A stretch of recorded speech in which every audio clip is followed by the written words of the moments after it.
வணக்கம் மக்களே. Nita form India சேனல்லேருந்து இன்றைய தலைப்பு வந்து பார்த்திங்கன்னாங்க, ஆம்பிஷன் அந்த மருந்து. இது மருந்தோட கம்பெனி வந்து பார்த்திங்கன்னா பாயர். இதில் என்ன கண்டென்ட் இருக்குதுன்னு பார்த்தீங்கன்னா, அமினோ ஆசிடும் அண்ட் ஃபல்விக் ஆசிட், இது ரெண்டுமே வந்து இதனுடைய கண்டென்ட் இருக்குது. இந்த மருந்து நம்ம செடிகளுக்கு என்ன ஹெல்ப் பண்ண போகுது, என்ன வகையில் உதவி பண்ண போகுதுன்றதை நம்ம பார்ப்போம். இந்த மருந்து வந்து பார்த்திங்கன்னா 1 லிட்டருக்கு 2 ml போடுங்க. 10 லிட்டருக்கு 20 ml கணக்கில் போடுங்க. இது வந்து நிச்சயமாக நம்ம பூச்சி புழு மருந்தோட சேர்த்து நம்ம வந்து இதை ஆட் பண்ணி நம்ம அது வந்து பண்ணலாம். நம்ம ஏற்கனவே நேற்று வீடியோவில் நம்ம பார்த்துருந்தோம், டபுள் அண்ட் விப்புன்னு சொல்லி பார்த்துருந்தோம் இல்லைங்களா. இது வந்து ஒரு 3வது ஒரு பிளான்ட் ரெகுலேட்டர் அண்டு ஃப்ளவர்ஸ்க்காகவும் சரி, புது பிரான்ச்சுக்கும் சரி, நல்ல செடி வந்து பார்த்திங்கன்னா நமக்கு அதிகமாக ஈல்டு வரதுக்கும் உதவி பண்ணக்கூடிய ஒரு டானிக்கு. இது கிட்டத்தட்ட என்ன பார்த்திங்கன்னா டபுள் மாதிரி நான் நேற்று உங்களுக்கு சொல்லியிருந்தேன் இல்லைங்களா. டபுள் அண்ட் விப்புள் மருந்தெல்லாம் பார்த்திங்கன்னா ஒரு கைண்ட் ஆஃப் கெமிக்கல் இருக்கும்போது, இதில் வந்து பார்த்திங்கன்னா என்ன விதமான ஒரு கெமிக்கல் இருக்குதுன்னு பார்த்திங்கன்னா, அமினோ ஆசிடும் ஃபல்விக் ஆசிட் வந்து நீங்கள் கேள்விப்பட்டிருப்பீங்க. நிறைய பேர் பார்த்திங்கன்னா நிறையா ஆசிட் இருக்குது. அதில் வந்து பார்த்திங்கன்னா ஹியூமிக் ஆசிட் இருக்குது, ஃபல்விக்கு, அமினோ ஆசிடு, அதுக்கப்புறம் சிவிடி எக்ஸ்ட்ராக்ட்னு சொல்லுவாங்க. இதெல்லாம் வந்து பார்த்திங்கன்னா ஃபெர்டிலைசரில் வர ஒரு டைப்பு. இதே அமினோ ஆசிடை வந்து நம்ம முந்தைய வீடியோவில் நம்ம பார்த்துருக்கும்போது ஃபேண்டா ப்ளஸ் நான் சொல்லியிருந்தேன் இல்லைங்களா. அதில் வந்து பார்த்திங்கன்னா அமினோ ஆசிட் இருக்கும், ப்ளஸ் விட்டமின்ஸ் இருக்கும். இதில் வந்து பார்த்திங்கன்னா நமக்கு ஒரு எக்ஸ்ட்ரா ஒரு பெனிஃபிட் என்னென்னு பார்த்திங்க அப்படின்னா ஃபல்விக் ஆசிட் இருக்கும். இது ரெண்டுமே வந்து பார்த்திங்க அப்படின்னா செடிகளுக்கு வந்து என்ன நம்ம ஊக்கம் கொடுக்கும்னா, நம்ம செடிகளில் வர எல்லா எனர்ஜியும் சத்தும் வந்து செடிகளுக்கு வந்து நல்லா ஒரு ஊக்கம் கொடுத்துட்டு, ப்ளஸ் தண்டு வேர் வளர்ச்சி, தண்டு வளர்ச்சி, செடி வளர்ச்சி, புதுசாக அரும்பு வரத்துக்கு ஒரு க்ரோத் ரெகுலேட்டர், அதுக்கப்புறம் அந்த அரும்புலேருந்து பூவை வந்து நம்ம வந்து கொடுக்கறதுக்கும் இது பயன்படுது. அப்போது நம்ம கூட வந்து என்னென்ன சேர்க்கணும் அப்படிங்கிறத நான் வந்து முறையாக சொல்லிடுறேன். பூச்சி மருந்து நம்ம ஏற்கனவே பல வீடியோ போட்டிருக்கோம், நீங்கள் அதை பார்த்துக்குங்க. அதை பார்த்துட்டு நீங்கள் அதை ஃபாலோ பண்ணுங்கள். சரி, உதாரணத்துக்கு சொல்கிறதுன்னா, இப்போ நான் 3 நாள் முன்னாடி போட்ட வீடியோ வந்து பார்த்திங்க அப்படின்னா, பேந்தால், மார்க்கர், ரெனோஃபின், ஃபிடா, இது 4 மருந்தும் வந்து பார்த்திங்கன்னா நம்ம எல்லா வகையான பிரச்சனைக்கும் சொல்யூஷன் வந்து கண்டிப்பாக கொடுக்கும். ஏன்னா இதில் வந்து பேந்தால்லையும் சரி, பெந்தோடிஸ் இருக்குது, மார்க்கரில் வந்து இது ஃபிடாவில் வந்து பார்த்தோன்னா இது இருக்குது, லாம்படா இருக்குது. ஸோ இது மாதிரி எல்லா வகையிலும் வந்து ஒரு கெமிக்கல் பேட்டர்ன்ஸ் நம்ம கொடுத்துருக்கும்போது, இந்த 4ம் போதுமானது எனக்கு தெரிஞ்சு. நீங்கள் ரெகுலராக வாரத்துக்கு 2 தடவை பண்ணிங்கன்னா கண்டிப்பாக உங்களுக்கு வந்து கண்ட்ரோல் வந்துடும் பூச்சியில். நீங்கள் இது கூட என்ன சேர்த்துக்கலாம் அப்படின்னா, எம்என் மிக்சர் வந்து தவறாமல் சேர்த்துக்குங்க. மைக்ரோ ஃபுட்டு எம்என் மிக்சர் வந்து உங்களுக்கு வந்து நிறைய நான் ஏற்கனவே பல வீடியோவில் நான் சொல்லியிருக்கேன். எம்என் மிக்சர் வந்து பார்த்திங்கன்னா இப்படிப்பட்ட ஒரு வகையான ஒரு உரம் அது. அதில் வந்து பார்த்திங்கன்னா பல விதமான சத்து இருக்குது இல்லையா. அதுதான், அதனால தான் நம்ம அதுக்கு என்ன சொல்கிறோம், மைக்ரோ நியூட்ரியன்ஸ் அப்படின்னு சொல்கிறோம். ஏன்னா மைக்ரோ நியூட்ரியன்ஸ் வந்து பார்த்திங்க அப்படின்னா the many combinations fertiliser mixed in 1 packet இல்லையா. இப்போ எப்படி உதாரணத்துக்கு பார்த்திங்கன்னா என்பிகே 16 சொல்லும்போது நைட்ரஜன் 16, பாஸ்பரஸ் 16, பொட்டாஷ் 16, இந்த 3 கலவையும் சேர்த்து ஒரு உரமாக தயாரிப்பாங்க. அப்போ ஏன் தனித்தனியாக தயாரிக்கலையான்னு கேட்டால் இருக்குது. யூரியா தனியாக இருக்குது, அதை யூரியானா நைட்ரஜனு. பொட்டாஷ் பார்த்திங்கன்னா அது ஐபிஎல் பிராண்டில் வர அது தனியாக இருக்குது. பாஸ்பரஸும் தனியாக இருக்குது. எல்லாத்துக்கும் தனித்தனி உரம் இருக்குது. பொட்டாசியம் சோனேட்டு, பொட்டாசியம் நைட்ரேட்டு, கால்சியம் நைட்ரேட்டு, இதுமாரி ஏகப்பட்ட உரங்கள் இருக்குது.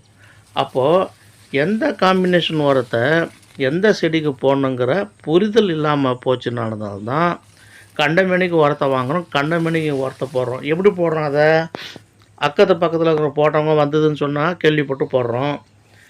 மருந்து கடைக்காரன் இருக்கிறதுலே 1ஆம் நம்பரு நல்லவன், அவன் தான் இருக்கிறதுல ரொம்ப ரொம்ப யோக்கியம். ஏன்னா கடை வச்சுருக்கிறவனுக்கு வந்து பார்த்திங்க அப்படின்னா ஒரு விவசாயியோட கஷ்டத்தை வந்து புரிஞ்சிக்காமலே இருக்கிறான்னு பார்த்திங்க 100க்கு 90% இப்படி தான் இருக்காங்க. நீங்கள் என்ன ஒரு கான்செப்டுக்காக நீங்கள் போய் கேட்குறீங்களோ அந்த கான்செப்டுக்கு தகுந்த மருந்தை நிச்சயமாக சொல்கிறேன். நீங்கள் எந்த ஒரு புரிதல் இல்லாமல் நீங்கள் போய் ரேண்டமாக ஒரு மல்லி செடிக்கு நீங்கள் மருந்து கேட்டிங்க அப்படின்னா 10 விஷம் புரோஜனமே இல்லாத மருந்து தான் அவங்க கையில் கொடுப்பாங்க. நான் எழுதி தரேன் இந்த விஷயத்தில். 3 வருஷம் நான் அனுபவப்பட்டிருக்கேன். ஏன்னா ஒரு 5,000 போச்சுன்னா பரவாயில்லைங்க. இப்போ ஒரு 1,5 ஏக்கர் மல்லி போட்டிருக்க என்ன மாதிரிங்களுக்குலாம் வந்து பார்த்தா ஒரு மருந்து வாங்கும்போது 40,000 30,000 செலவு பண்ணும்போது கொண்டு வந்து நம்ம மருந்து அடித்தா 10 பைசா கூட புரோஜனம் இல்லாத ஒரு மருந்து அடிக்கும்போது நம்ம வயிறு எப்படி இருக்கும்? பற்றிக்கிட்டு எரியுமா எரியாதா? அதனால் நான் எதுக்கு இந்த விஷயத்த சொல்கிறேன்னா, there are many kind of fertiliser the produced. ஆனால் எதுக்கு பயன்படுத்தணுங்கிற புரிதல் நம்மக்கிட்ட இல்லாததுனால தான் நம்ம வந்து மாட்டிக்கிறோம். அதனால தான் நம்ம என்ன சொல்கிறோம்னா, இந்த காம்பினேஷன் வந்து பார்த்திங்கன்னா மைக்ரோ ஃபுட் ஏன் சொல்கிறோன்னா, அதில் பார்த்திங்கன்னா ஜிங்க்கு, போரான், அதுக்கப்புறம் பார்த்திங்கன்னா மேங்கனீஸு, மெக்னீஷியம், சல்ஃபரு, அந்த மாதிரி ஏகப்பட்ட கலவை அதுக்குள்ளே இருக்கும்போது அது செடிக்கு எல்லாமே தேவை. எப்படி ஒரு பிரைமரி நியூட்ரண்ட் வந்து NPK, nitrogen, potash, phosphorus, potash தேவையோ, செகண்டரி நியூட்ரன்ஸ் வந்து பார்த்திங்கன்னா கண்டிப்பாக நமக்கு இது எல்லாமே தேவை. ஜிங்க்கு தேவை, காப்பர் தேவை, அயரன் தேவை, பொட்டாஸு, மேங்கனீஸு, மெக்னீஷியமு, இது எல்லாமே நமக்கு தேவை. சல்ஃபர் இன்க்ளூடிங் சல்ஃபர் தேவை. இப்போ சல்ஃபர் நம்ம வந்து நிறைய விஷயம் சொல்லியிருக்கோம். சல்ஃபர் நீங்கள் கண்டிப்பாக சேர்த்துக்கும் போது எப்போ நான் சேர்த்துக்க சொல்லியிருந்தேன் தெரியுமா? இந்த புழு மருந்து நீங்கள் அடிக்கிறீங்க இல்லைங்களா, இந்த புழு மருந்தோட எமன் மிக்சர் சேர்க்குறீங்களா, கூட ஒரு முறை விப்புல் சேருங்க, ரெண்டாவது ஒரே வாரத்தில் 2வது தடவை அடிக்கும்போது டபுள் சேருங்க, ஒரே வாரத்தில் அடுத்த வாரம் நீங்கள் வந்து அடிக்கும்போது 3வது தடவை நீங்கள் இந்த ஆம்பிஷன் சேருங்க. இந்த 3 காம்பினேஷன் ப்ளஸ் எம்என் மிக்சர் சேருங்க. நடுவில் வாரத்தில் ஒரு முறை நான் என்ன சொல்லியிருந்தேன் போன வீடியோவில், துளிருக்கு மருந்து அடிக்கும்போது sulphur, boron, sulphur, boron, MN mixture, நீங்கள் வந்து ஃபேண்டா ப்ளஸ் இதுவும் சேர்த்து அடிங்க. அப்போது நமக்கு டபுள் பெனிஃபிட்டு. அமினோ ஆசிடு 2 தடவை போகுது வாரத்தில். அப்போ செடிகளுக்கு வந்து பார்த்திங்க அப்படின்னா பூஸ்டேஜ் வந்து நல்லாவே கிடைக்கும். இந்த பூஸ்டேஜ் நம்ம கிடைக்கும்போது பார்த்திங்கன்னா அமினோ ஆசிடும் சரி, ஃபல்விக் ஆசிடும் சரி, ஃப்ளவர்ஸ் வந்து நல்லா செட் பண்ணி கொடுக்குறதும் சரி, பூ உதிராமல் வச்சுக்கும், ப்ளஸ் ப்ரொடக்ஷன் வந்து அதிகப்படுத்தி தரும் இல்லையா? அப்போது இந்த மருந்தெல்லாம் நீங்கள் வாங்கி அடிக்கும்போது செலவுகளை வந்து நீங்கள் வந்து மிகவும் மிகவும் கவனமாக பார்த்து கொள்ள வேண்டும்.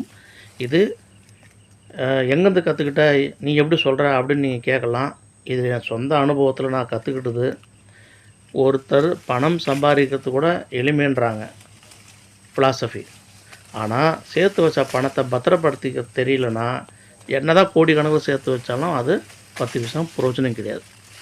பல சாம்ராஜ்யங்களும் சரி, பல ஆளுமைகளும் சரி வீழ்ந்ததுக்கு முக்கிய காரணம் சம்பாரித்த பணத்தை அவங்களால எப்படி சேர்த்து வச்சுக்கணும், இல்லை எப்படி அதை முறையாக பயன்படுத்தணும் தெரியாமல் தான் அது போச்சு எல்லாமே. அதுக்கு பெஸ்ட் எக்ஸாம்பிள் இப்போ நவடேஸ் அப்படின்னு பார்த்தீங்க அப்படின்னா அனில் அம்பானி இல்லையா? அப்போது அதேமாதிரி வந்து மைக்கேல் ஜாக்சன், இவங்கெல்லாம் வந்து கோடிக்கணக்கில் சம்பாதிச்சாங்க, பெரிய பெரிய ஆளுமைகளாக இருந்தாங்க. அவங்கெல்லாம் வந்து செலவில் வந்து அவங்க கவனம் செலுத்தலை. எவ்வளோ பணம் வருது, அதுக்கு எவ்வளோ செலவு பண்ணுறோம், அந்த செலவு பண்ண பணத்தை எப்படி ப்ரொடக்டிவிட்டிவாக இருக்குதுன்றத பார்க்காமலே விட்டாங்க. இப்போ நம்மளும் அதே மாதிரி தான். இப்போ 1 லட்சம் நீங்கள் மல்லியில் சம்பாரிச்சிட்டு 99,000 நீங்கள் செலவு பண்ணுறீங்கன்னு வச்சுக்கிங்க, யாரோ பேச்சு கேட்டுக்கிட்டோ இல்லை இப்படி செலவு பண்ணால் வந்துடும் அப்படிங்கிற நம்பிக்கையில் நீங்கள் பண்ணுறீங்கன்னா 1000 லாபம் வச்சுட்டு நீங்கள் என்ன பண்ணுவீங்க?